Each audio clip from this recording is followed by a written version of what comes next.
Mkuu wa IRGC asema jeshi la Iran imelipigisha magoti jeshi lenye silaha nyingi zaidi duniani.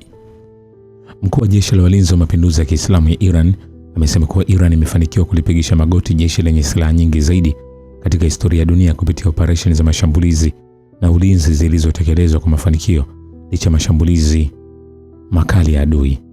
Katika ujumbe wake akivishukuru vikosi hivyo kwa miezi 6 juhudi za kijihadi ambazo hazijawahi kushuhudiwa, Meja Jenerali Hamad Vahid amesema kuwa utendaji wao dhidi ya maadui wakatili zaidi wa wanadamu umevutia ulimwengu na kufufua matumaini miongoni mwa waliodhulumiwa kwamba hatimaye wanaweza kuyashinda madola makubwa duniani. Meja Jenerali Vahid amesema katika sehemu moja ujumbe wake huo, ninyi mkimtegemea Mwenyezi Mungu na kupigana kwa ushindi katika mazingira magumu mno, kuanzia joto kali na unyevunyevu mkubwa katika visiwa na maeneo ya pwani ya kusini hadi baridi kali katika milima mirefu ya mpakani kaskazini, mlilipigisha magoti jeshi lililo na silaha nyingi zaidi katika historia ya dunia kupitia operesheni za mashambulizi na ulinzi zilizotekelezwa kwa mafanikio licha mashambulizi makali. Aliongeza kuwa kupitia usimamizi unifu wa uwanja wa vita chini ya uongozi wa kiongozi wa mapinduzi ya Kiislamu Ayatollah Said Mujtaba Khamenei na kwa msaada wa Mwenyezi Mungu, vikosi hivyo vimefungua njia mpya za mukawama miongoni mwa watu wanaodhulumiwa duniani kote. Aidha, uwezo wao wa kulazimisha matakwa yao kwa adui umeelezwa kuwa ni ushahidi kwamba mfumo wa Kiislamu unaweza hatimaye kupata ushindi duniani kote. Marekani na utawala wa Israeli walianzisha vita vyao vya uchokozi dhidi ya Iran kinyume cha sheria mnamo Februari 28. Hata hivyo, siku 40 tu baadaye, tarehe 8 Aprili, wavamizi hao walilazimika kukubali kusitisha mapigano kutokana na msimamo thabiti wa Iran wa kupinga mashambulizi hayo pamoja na operesheni zake za kulipiza kisasi zilizokuwa na ufanisi mkubwa. Nimeona taarifa ya Jerusalem Post ambayo inasema Israeli imeshtushwa na kasi ya Iran ya kujiimarisha upya kijeshi. Gazeti la Kizayuni la Jerusalem Post limefichua kuwa maafisa wa ulinzi wa Israeli wameshtushwa na namna Iran ilivyojenga upya na kwa kasi uwezo wake wa kijeshi tangu baada ya mashambulizi makali ya Marekani na utawala huo wa Kizayuni wakati wa kipindi cha mwanzoni mwa vita vya kichokozi vilivyoanzishwa na tawala mbili hizo dhidi ya Jamhuri ya Kiislamu.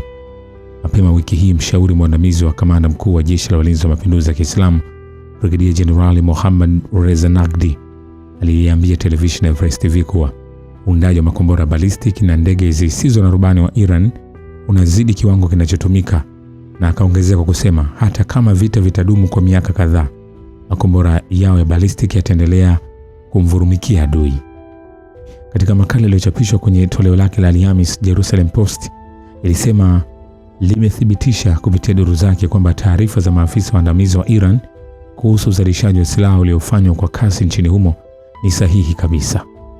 Makala Jerusalem Post imekumbusha kuwa jeshi la utawala wa Kizayuni IDF imekuwa ikidai kwa miezi kadhaa kwamba uwezo wa kijeshi wa Iran umerudishwa miaka kadhaa nyuma baada ya vikosi vya Marekani na utawala huo kuishambulia nchi hiyo karibu mara 30,000 na kulenga zaidi ya sehemu 2600 za maghala ya makombora na viwanda vya kijeshi wakati wa kipindi kilichopamba moto zaidi cha vita vya baina ya mwishoni mwa Februari na mapema Aprili mwaka huu. Lakini hivi sasa jeshi la Israeli na shirika la ujasusi la utawala huo Mossad zinakiri kuwa hazikutarajia kwamba Tehran itaweza kurejesha haraka sana akiba yake makombora ballistic na silaha zingine muhimu. Kwa mujibu wa maafisa wa utawala wa Kizayuni wa Israeli wa Iran, sio tu waliweza kuyafikia haraka maeneo yao ya makombora ya chini ya ardhi yaliyoathiriwa na mashambulizi ya anga ya Marekani na Israeli, lakini pia waligundua njia zingine za ubunifu za kuunda upya silaha zao. Hayo yakiendelea, uchunguzi mpya wa maoni uliofanywa na kituo cha utafiti wa sera na utafiti cha Palestina, Palestinian Center for Policy and Survey Research, unaonyesha kuwa zaidi ya 70% ya Wapalestina wanapinga harakati ya mukawama wa Kiislamu ya Palestina, Hamas, kukabidhi silaha zake kabla utawala wa Kizayuni wa Israeli kuondoka kikamilifu katika ukanda wa Gaza. Uchunguzi huo umegundua kuwa 72% ya Wapalestina waliotoa maoni yao wanaamini Israeli itaanzisha tena mauaji ya kimbari huko Gaza na kukataa kuondoka kikamilifu ikiwa Hamas itasalimisha silaha zake.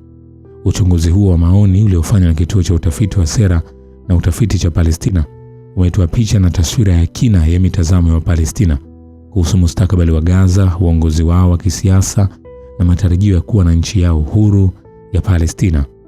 Wapalestina waliotoa maoni yao wameonyesha kutoridhishwa pia na mfumo wa kisiasa unaoendelea maeneo ya Palestina.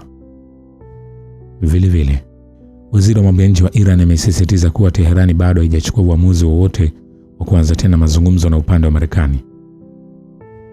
Said Abbas Araghchi akizungumzia hali ya sasa ya mkataba wa makubaliano ya kusitisha vita wa Islamabad amesema, katika hati ya makubaliano ya Islamabad kumalizika kwa vita kulitangazwa na hakuna kusitishwa mapigano ambako kunapaswa kuongezwa muda. Kilichowekwa ni kipindi cha siku 60 cha kufanya mazungumzo kwa ajili ya kufikia makubaliano ya mwisho. Hata hivyo, Marekani ilikiuka makubaliano hayo na mapigano yakaanza tena. Abbas Araghchi ameongeza kuwa Qatar na Pakistan kama wapatanishi wanabadilishana tu ujumbe na kuwasiliana, lakini hilo halimaanishi kwamba kuna mazungumzo yanayoendelea kati ya Marekani na Iran. Alisisitiza kuwa Iran bado haijafanya uamuzi wa kuanza tena mazungumzo na utawala wa Marekani. Waziri wa mambo ya nje wa Iran alifafanua kuwa mazungumzo ya Iran na Oman ni swala tofauti kabisa linalohusu masuala ya kiufundi ya kuainisha njia za baharini katika mlango wa Hormuz na namna meli zitakavyopita. Vile vile, Wizara ya Usalama ya Taifa ya Iran imeionya Ufaransa dhidi ya kuingilia mambo ya ndani ya taifa hilo, ikisema kuwa Paris inapaswa kutoa maelezo kuhusu mienendo na shughuli haramu za wanadiplomasia wake.